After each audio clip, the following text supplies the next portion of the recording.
Hello, welcome back to the L1 show Links with Friends. Today is November 28th. It is right after Thanksgiving, and we're here with government and security stories, but not very many because government is AFK during a holiday. It's Black Friday for us, but not for you. You've already experienced it. A lot of U.S. businesses are AFK as well. Yeah, there was like no traffic, which surprised me a little bit. Oh, they're out. They're out. Oh, well, you were on... You're on the wrong side of town. Yeah. Yeah. He was in the heart of it. hornet's nest. Well, yeah, not a lot of government news, but what we do have is pretty bad. And actually, this is not new news, but a lot of people probably thought that this wasn't a thing anymore because in 2013, it was defunded. But in the government, that really doesn't matter because they have black budgets. Hey, it's black budgets for Black Friday, where they hide it from us and sometimes do nefarious things like sell arms to Iran to get that money so they can continue to, of course, spy. Secretive White House surveillance program gives cops access to trillions of U.S. phone records. So it turns out that we just, phone companies, AT&T specifically, here is the incontrovertible proof that all of your phone records are stored forever. These are not phone recordings. This is the metadata or call detail records. We've covered this in the past. Like there's an overwhelming amount of evidence of this. And people were saying, whatever. And here's the incontrovertible proof. And now they're going to say, oh, we knew about that this whole time. It's not a big deal. And it's like, which is it? Come on. So the important part about this is that it is warrantless and you don't have to even be suspected of anything to be caught up in this because they might suspect somebody who has called you, which brings you into the net, which means they can now purchase your phone records. Notice the word is purchase there, not subpoena or get through a warrant. Legally acquire. No, not any of that. They just buy them from AT&T. AT&T has a special system, which they actually have retreats for that you can go as a government agency and learn how to take advantage of. Now, you might think that under the law, your privacy would be protected for these things. And in that case, you would be wrong and living under a rock and obviously have not been watching this program for a very long time. And that brings us to our next one, which is also a spying program, a different spying program. And this one Same idea, though. is up for funding, which makes you think that, wow, even if we defund this, it's not going to matter, is it? Nope. We're just going to keep doing it like the other one. But there's an interesting admission that has been made to support extending this. The Tech Dirt headline is the FBI director admits the agency rarely has probable cause when it performs backdoor searches of NSA collections. That's another way of stating that is they just go fishing. It's like, hey, we got this number. Are there any hits in the NSA database? Yup. Oh, that's interesting. Probable cause is also not a warrant. So some people said, hey, why don't we just require a warrant for this and then you can use it all you want? And his response was, Oh, I can't read. It's so small. A warrant requirement. would amount to a de facto ban because query applications either would not meet the legal standard to win a court approval or because when the standard could be met, it would be so only after the expenditure of scarce resources. But We also, have to do more work to do that. And we Or don't any want work. to. Yeah. also, it would expose this program In discovery. yeah. So The criminal would have to find out that they used this. yeah, that's also a problem. And they're very careful to avoid saying that, which is, I don't know how careful they were. I mean, that's pretty clear that they're like, we just don't want to do it. well, more importantly, these records are not normally made as part of a case. So like you use these records, but then you plausibly can have gotten these records from somewhere else. But before you go through the work of doing it the other way, that's what they're saying there. Is like, we don't want to go through the work of going through a warrant unless we know it's a sure thing. Well, how do you know it's a sure thing? They admit it. Doesn't matter. They're going to do it anyway. And we got some new FCC initiatives. This one is probably a good thing. I wonder how effective it's going to be. But this is a terrifying security situation because there's nothing you can do about it. You're not even sure that it happened to you. And it's the worst thing. FCC tightens telco rules to combat SIM swapping. What's SIM swapping? It's when you convince a dumb provider like T-Mobile, who has worse security than a wet paper bag, that you're not you, or that some other third-party criminal is you. And then they say, hey, I would like to change SIMs. And T-Mobile says, sure, sounds good. And then all of your phone stuff is going to that new SIM. And they've got your information from a dark web leak. But all they need to get past your security is that pesky two-factor authentication, which they now have control of. And your phone isn't going to let you know because it's now turned off. Seems like we would want to do something about that. Like, never let it happen. Yeah, because it's so insecure, a lot of companies are enforcing two-factor not through SMS anymore. You have to use some kind of an app or a piece of hardware like an RSA authentication token, which is sad. It is sad. And it is sad that it's taken so long for anybody to try to do something about this, which is probably, our most hated or second most hated bill that we get every month. And we all know that it's too high. And we all know that these little piecemeal charges are a big part of that. FCC Chairwoman proposes ban on cable and satellite early termination fees. And I thought this was like the per year termination fees. No, it's per month. If you decide to cancel your cable TV service on January 15th, they turn you off on January 15th, but they bill you until January 30th. This will put an end to that. And they will have to give you back the money if you've prepaid, which is not true currently, because you signed a paper where somewhere in the 10,000th paragraph it said, we get to keep your money. It's your fault for not reading all that. Exactly. Yeah. This really sucks for commercial, though, because this doesn't affect commercial. And if you have a commercial ISP services, it's like, oh, this is a 3-year contract. And it's like, will my rate for internet service ever go down? No. That feels like anything you pay for anymore. Will that ever go back down to another price? No. Yeah, what sort of crazy world is it that we live in where it's like, look how much more faster computers are this year than last year. It's like, oh, is my EC2 instance at Amazon faster for the same money? Not really. How about the fact that we live in a world where if it's only 2% per year, we consider that to be good. Flat is not discussed.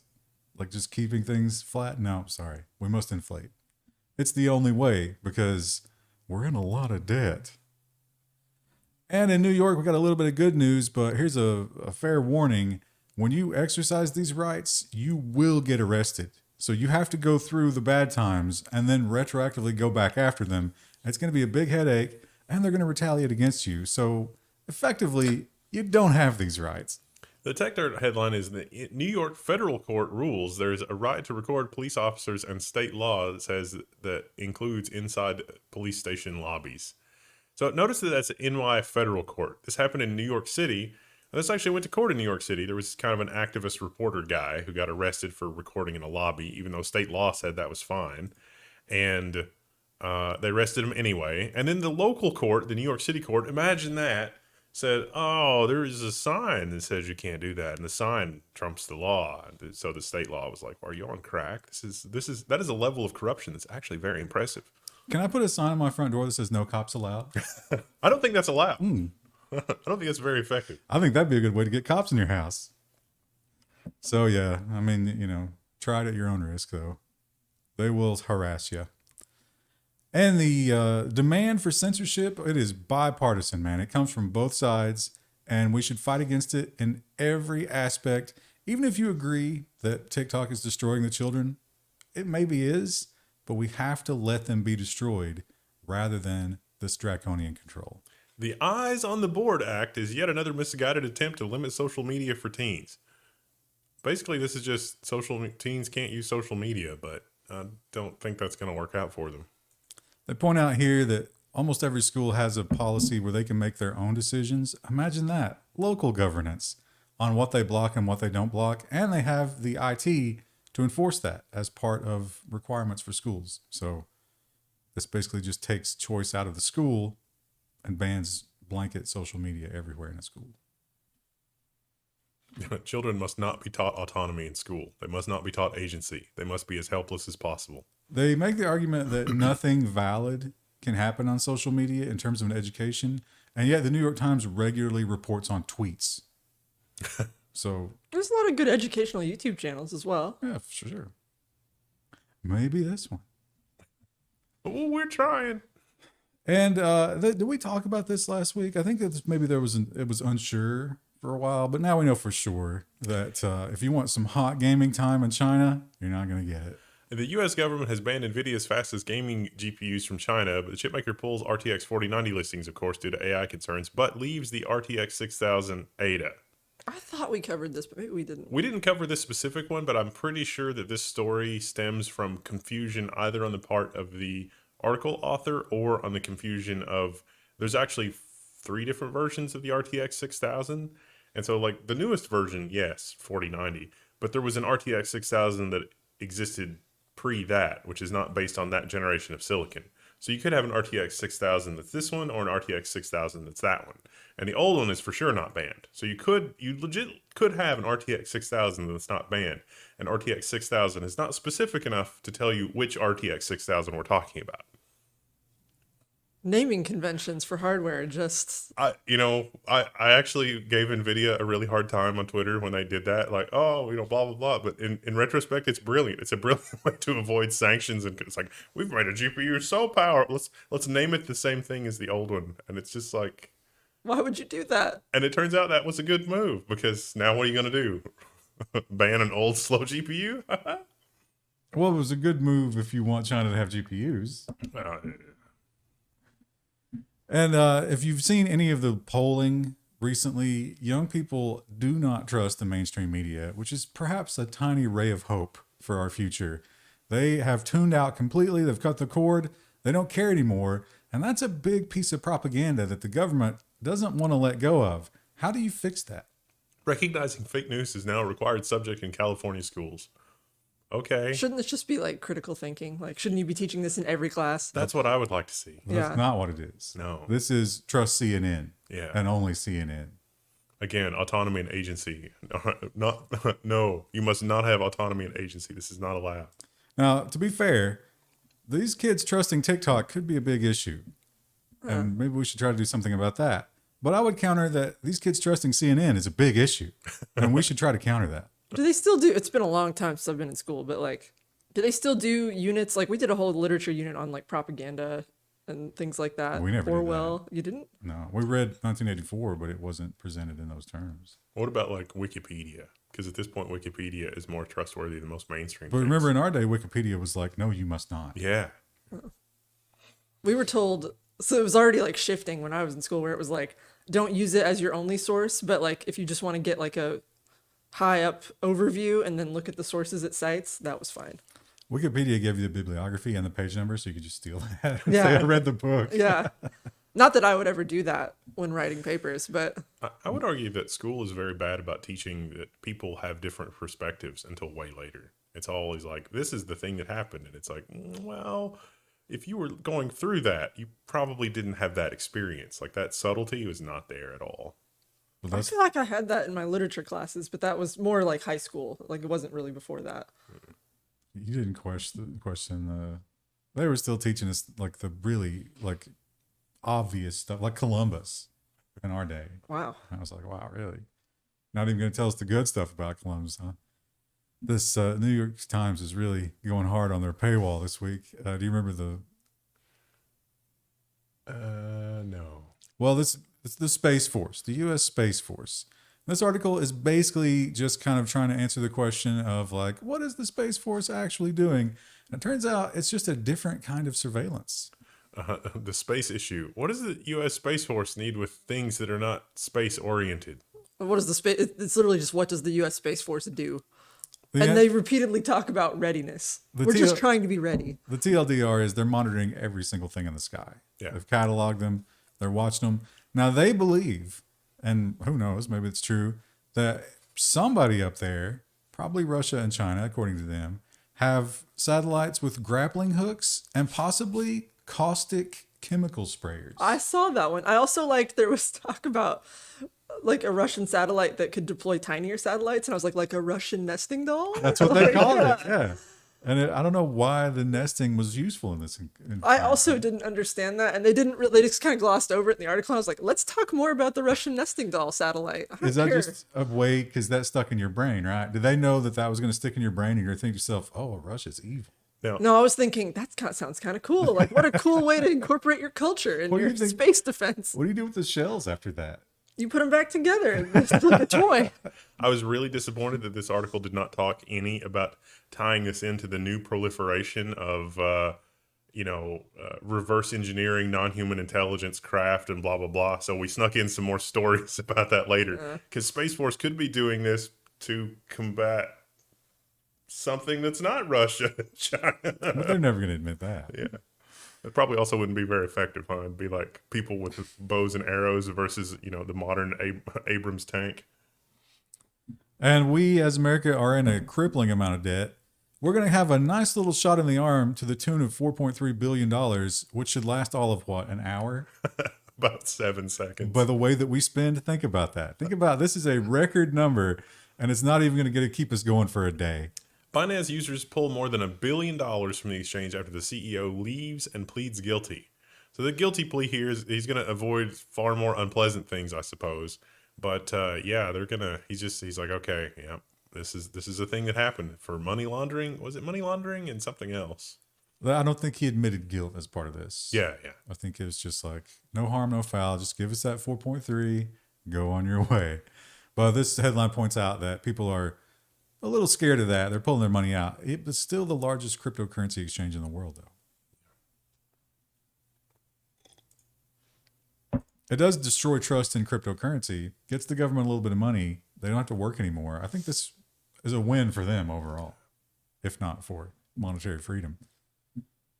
And Britain, as we recall, was the last holdout for that Activision Blizzard deal. And they pointed out all these things of reasons why it probably shouldn't happen, all of which were probably valid. And then one day they were just like, you can do it, whatever. We've changed our mind about everything. So now people are asking some uncomfortable questions. Britain proposes antitrust overhaul after the Microsoft-Activision case. They're looking at this and they're saying, well, obviously this is bad for consumers. And the result here wasn't very effective in terms of preventing something that was bad for consumers. Can we maybe do something different? In another universe, did this come out differently? What would we change? And what they decided to change was to let the corporations have more input. Which seems not the way you would want to go, but seems like avoiding embarrassment next time boils down to just let them do what they want and stop trying to be a stick in the mud. Choice. We covered this already, but there is a lot more information about this now. Did we cover this? We did. I don't remember covering this. Oh, that's right, because they didn't know. They knew nothing. Well, they still don't know anything. Yeah. Well, they still don't know anything. Well, let's just talk about it. Ars Technica, a massive crypto mining rig discovered under Polish court's floor, stealing power. What if it's actually just heating the room? It had its own, well, it's because, it had its own network connections, which is one reason why they didn't notice it. But they're getting to the bottom of it. But based on the math that I quickly did with the exchange rate, they only end up stealing like 500 worth of power or something like that, right? It wasn't an insane amount of power. The age of the GPUs made me think that it had been there a while or it had grown slowly. I'm sure they won't treat it that way, though. Oh, you only stole a little bit of power. How cool is that going to be when people are renovating buildings later and they peel back a wall and it's like, oh, It's just full of... It's not the cask of Amontillado. It's a GPU mining rig collection. Amazing. Look at this archaeological find. Well, this we all know this is true, but it is important to always point out that everybody does this. However, our campaign to do it might be a little more under the table, and it might not be quite as severe as China's. We have our own 50 Cent Army commenter in our comment section. Interesting. Who attacks us every time we talk about China. I'm sure he will be here to discuss this. China is using the world's largest known online disinformation operation to harass Americans, as CNN review finds. Well, I mean, it's CNN. What do you expect? Come on. Seems to mostly be focused on the diaspora of China. Whenever they talk about anything, people will go and just like literally tell them that they're going to die if they don't shut up. They probably don't really have the power to do that, but you never know. And that's why you would probably shut up in that case. Yeah, or your family. Yeah, because if you have family back there. They've been known to do that. India has decided that deepfakes are a big problem. I'm not sure exactly how they expect to enforce this, but they've got some plans. India seeks to regulate deepfakes amid ethical concerns. Okay, just like they did Twitter. And we sort of laughed at that, but then it was actually pretty effective. Yeah, it was effective for them to quell dissent. And we've seen over and over big tech companies, there is some local legislation that goes against what they want. And they're just like, you know what? We've decided from now on, we're just out. We're just going to pack it up and you're going to do without. And the people of Uruguay are going to be in silence. Shopify to phase out service in Uruguay following a new copyright bill requiring fair and equitable remuneration. Spotify. Oh, Spotify. I can't read today. Not Shopify. What's wrong? It's got that turkey coma going on. So they want another payment on top of what Spotify has already paid to the music creators because they say it's not enough. Spotify says they pay 70 cents of every dollar to the creators. That doesn't seem realistic. I don't think that's real. A lot I of people saw complain. a diagram that was like how much each of the streaming services pay, and I think Spotify was one of the lowest. It is true that the music industry was weighted too far the other way for decades. Like, there's no reason that musicians should get paid that much money, even if they do sell, a ton of albums. But it has probably the pendulum has swung too far.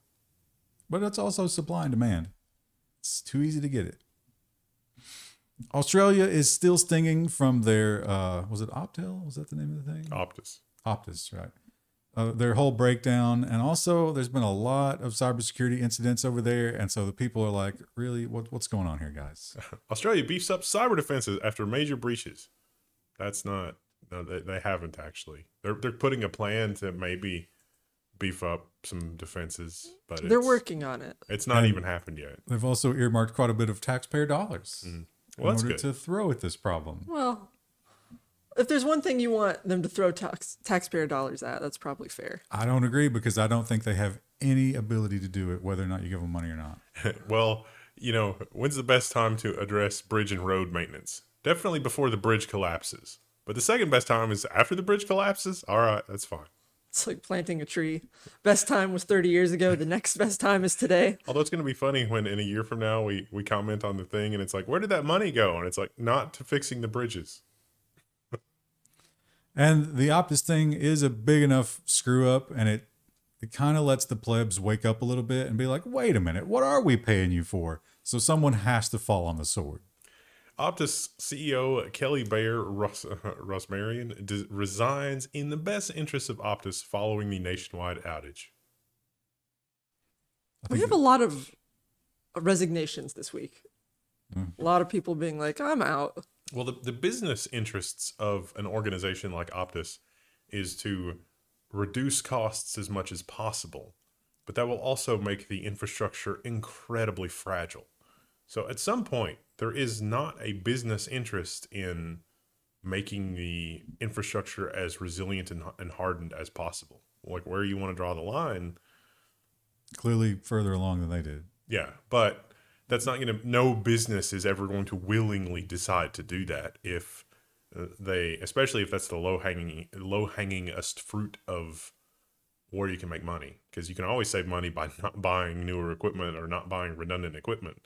So if the lowest hanging fruit is doing that to save money, then every enterprise like that run this way is always going to have that inevitable conclusion. I would say that any incorporated publicly traded business would never do that. Not no business. I worry that a lot of the internet weather we've been seeing the last couple of years is also because backbone providers and incumbents like Charter and what SprintLink has become and what Level 3 is becoming are a symptom of the same kind of problem in that, oh, look, this minor thing has now escalated into a major cascading horrible failure. Because capitalism. Well, a horrible cascading failure is lurking inside of your Windows devices. And we're moving on to security here. And this is probably a little more difficult to enact than you're going to be targeted by, but it can be done. Microsoft's Windows Hello fingerprint authentication has been bypassed. Security researchers found flaws in the way laptop manufacturers are implementing fingerprint authentication.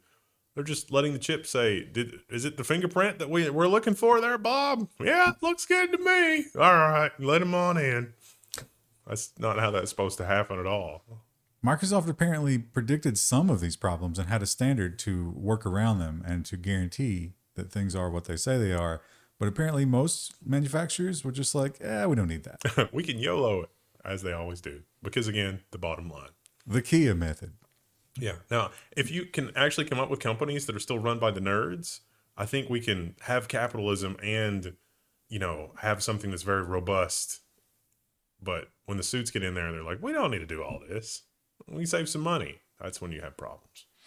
You also have a problem when your suit is addicted to social media and desperate to flex on the world, maybe not considering what they're revealing with those flexes.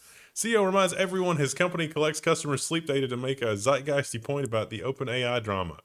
Yeah, it's a smart mattress that help you sleep better, and apparently it reports to the cloud because that's a thing that it needs to do in order to help you sleep better. And they mine the data.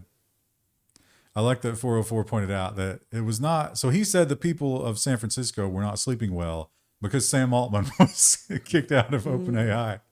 But the 404 pointed out that no, people who bought $2,500 mattresses and were willing to connect them to the cloud didn't sleep well because Sam Altman left OpenAI, which is a much smaller group of people and probably not the kind of people who should represent us. That is going to be a fun section in business. And if you are flying, this is certainly one of our bigger travel weeks. Actually, not for you, right? It's the week later. But while you were in that US. plane, you might have had this happen to you and you didn't even know. Commercial flights are experiencing unthinkable, quote unquote, GPS attacks, and nobody knows what to do. This is flights in and around the Middle East are hundreds, maybe even 1,000 miles off in some cases from the GPS signal. So it's not that the GPS is being jammed, your location is being spoofed. They point out that by being able to take in the signal and it be wrong, everything about the flight can be in danger because they literally don't know what they're. If there's weather, you ever see video footage of planes flying at night and weather? They can't see anything. Pure instrumentation. So the question is, why is this connected?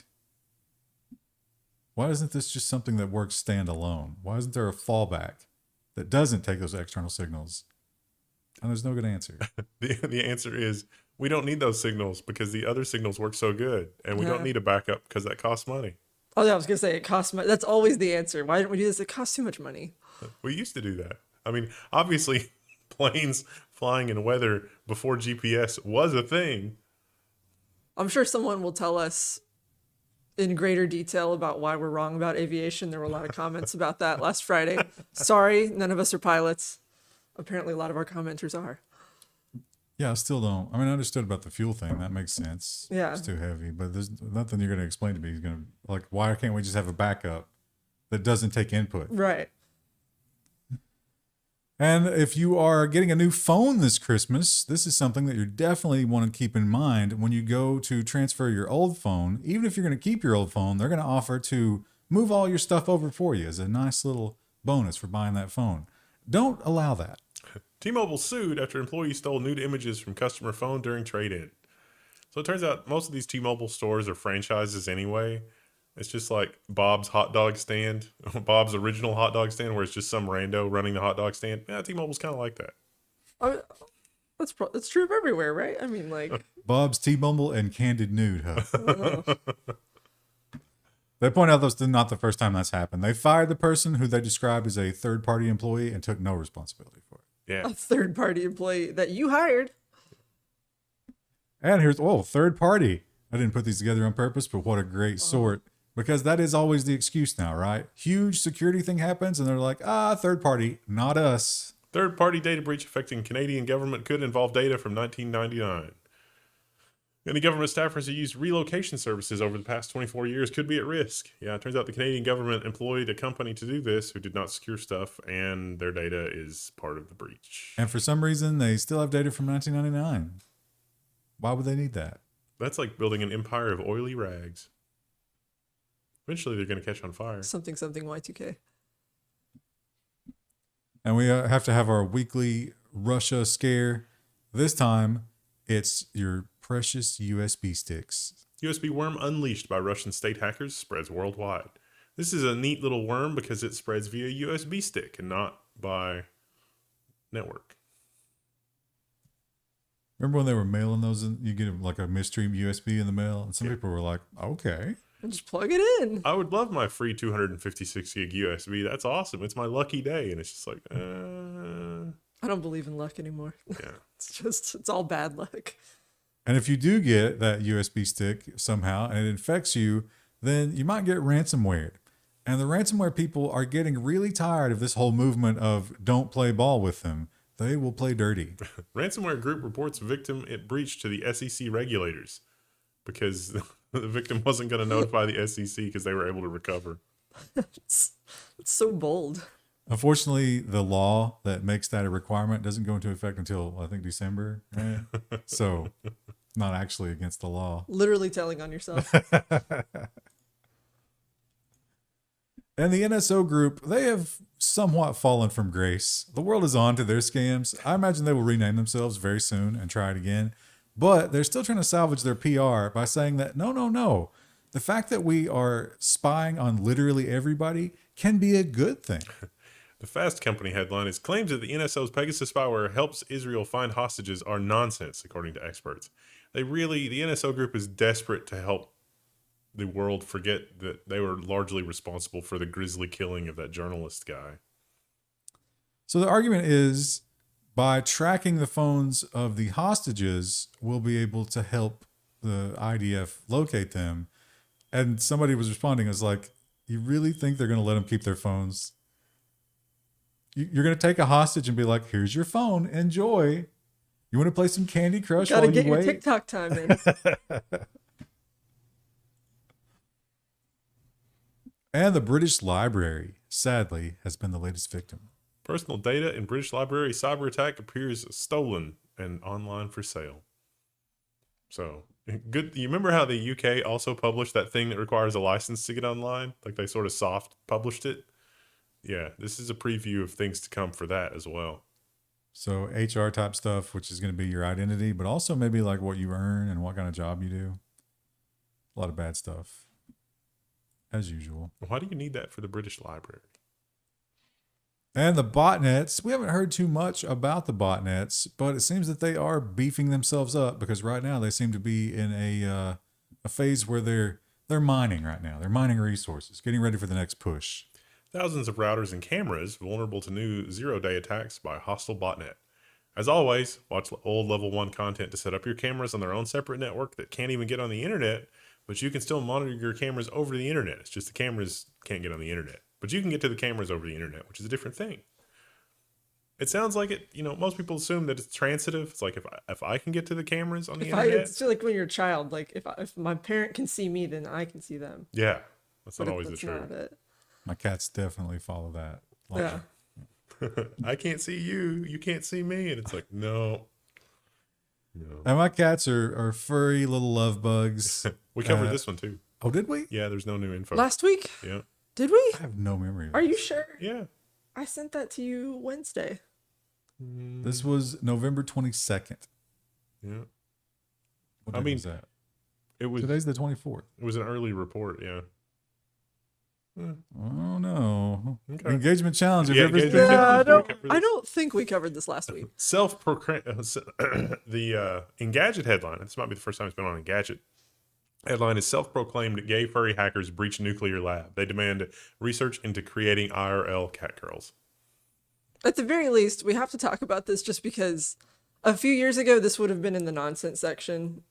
And reality has deteriorated to the point that now this is just in the security section. I've read so many versions of this story that like nobody knew which way to take this story. And so it's possible that I'm remembering a different related story, but my question here is, do we expect to have to irradiate the cat girls to get them to mutate? I guess. That sounds really risky for the cat girls. Do they get a choice? this reads like classic NSA misdirection. Like they wanted to know something like, did we reach greater than 0.70 on the enrichment protocol? It's like, but we don't want them to know that that's what we're looking for. Let's go with something about furries. And then it's like, all right, sounds good. Did they reach the enrichment? No, don't worry about it. It's like, all right, deploying the I see, but if this story would generate more interest.